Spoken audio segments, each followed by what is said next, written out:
In this episode, we revisit the Steady ShotBot fit test, tear it apart, and then talk about technology in the news.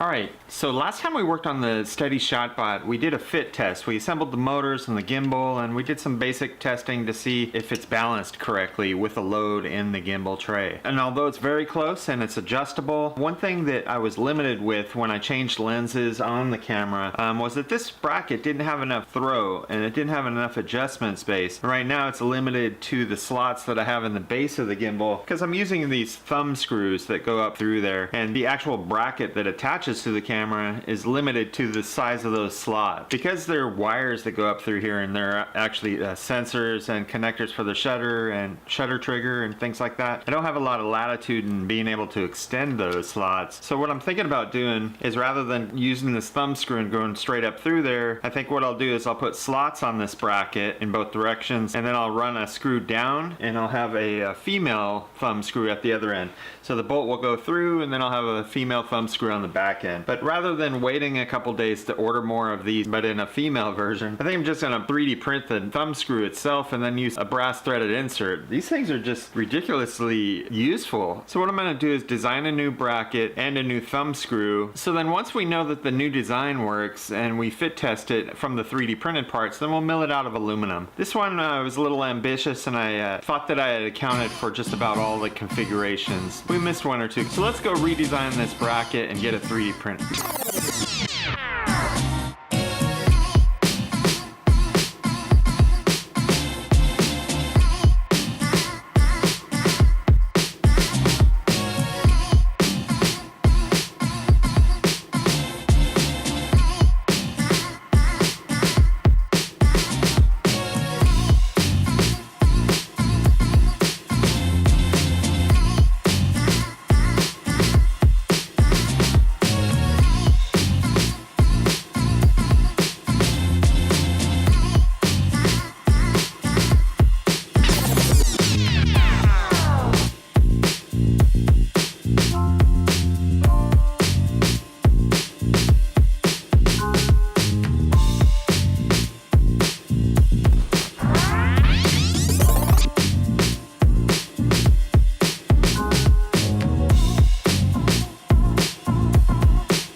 This program to bring you a special report.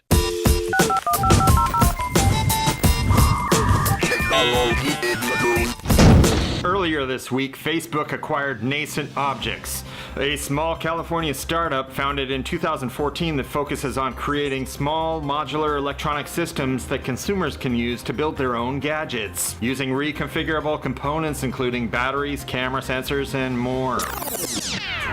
You didn't really think I was going to read the news like that, did you?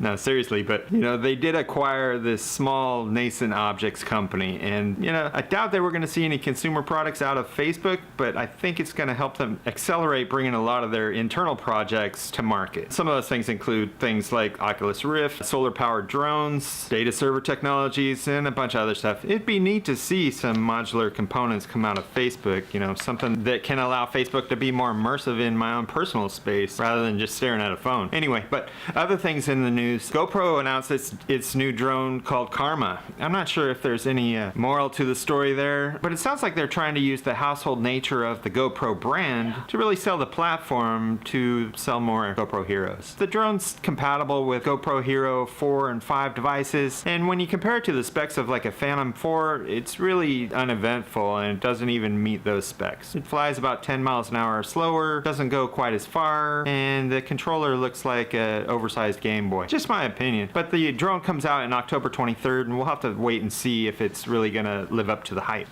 In more drone news, ESPN signed a multi-year contract deal with the Drone Racing League, which means we're gonna get 10 one-hour-long episodes of drone racing. Most of it's gonna be on ESPN2, but the finals will ultimately be aired on ESPN. So this is all good if you're interested in drone racing and seeing what it's all about, and we'll see how good the coverage is on ESPN. The episodes will run between October 23rd and November 20th, so set up your DVRs for that. If you recall the episode we did on Tiny Whoop, then you're familiar with the Inductrix Nano drone and how we're able to put FPV on it and fly it around the house. Well, newbiedrone.com has created the world's first beta flight ready full acro mode flight controller that you can upgrade your Tiny Whoop or your Inductrix or your B-Ductrix, so go check it out. The only problem is if you go to the site, then they sold out of their first batch almost immediately, and the pre-orders sold out some time ago. So I just received mine yesterday and I can't wait to use it. I'm sure they have more on the way. We're already actually seeing nano FPV quadcopters on Banggood, so for more information head on over to Newbie Drone. But this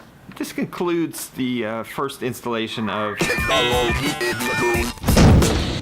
Alright, so we reprinted the camera mount, and the new mount allows us greater flexibility to adjust the weight and center of gravity on the gimbal. And so with this particular camera on there, you can tell when it's properly adjusted, as it'll hold any position throughout the movement range of the gimbal. And that's exactly how you want it. It basically takes all of the load off of the individual motors, so that it makes it easy for them to manipulate the gimbal angle. If it wasn't centered or balanced properly, a motor on a specific axis would have to work harder to compensate for any movements in the gimbal.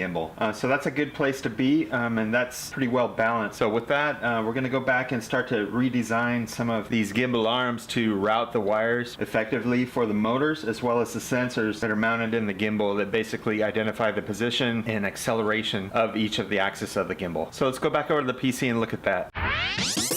Alright, so I came over to the computer, we pulled up the Fusion 360, and we looked at the design of this lower gimbal arm, and it seems like there's enough space in there to run the wires and put the shutter trigger circuit board. What we're dealing with is really like a 1" by 1/2 inch circuit board. It has a 1/8 inch headphone jack. It's got some opto isolators. Basically what it does is it allows you to connect the headphone jack adapter into the camera, plug it into this arm, and then it optically isolates the circuit to trigger the shutter as well as the focus pins on the camera. I have little adapters that work for just about every camera, and this is how it's able to communicate with the microprocessor that's down in the base unit. Microprocessor controls this, sends signals to this board, which then turns on or off the shutter and the focus pins of the connected camera. So that's an easy way to make this all work, but there needs to be space, and looking at the models, it looks like we'll be able to put this at 45 degrees in here and it'll be just fine. And then we have the accelerometer placed in the middle. The other thing I really need to do is beef up the wall thickness of these arms, because this is a little thin. You can almost push your finger through it if you press pretty hard. This circuit board in Steady Shot Bot 1 was located in the same gimbal tray, and it has a couple lights on the front, and then it has the 1/8 inch headphone in the back. I don't need to redesign it because it's pretty tiny to begin with, and it'll fit nicely right in here. So next I'm going to tear this thing down so that we can start to design the wiring harness that brings all of the communication from the base unit up through the gimbal arms to the camera and the accelerometer.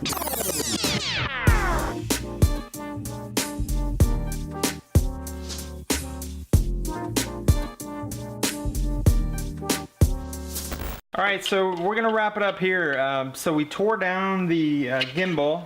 These are the 3D printed parts. You can see they're hollow in there. That's where the accelerometer goes. And we have a space over here for where the opto-isolated shutter and focus trigger circuit board will go. So this is the camera tray.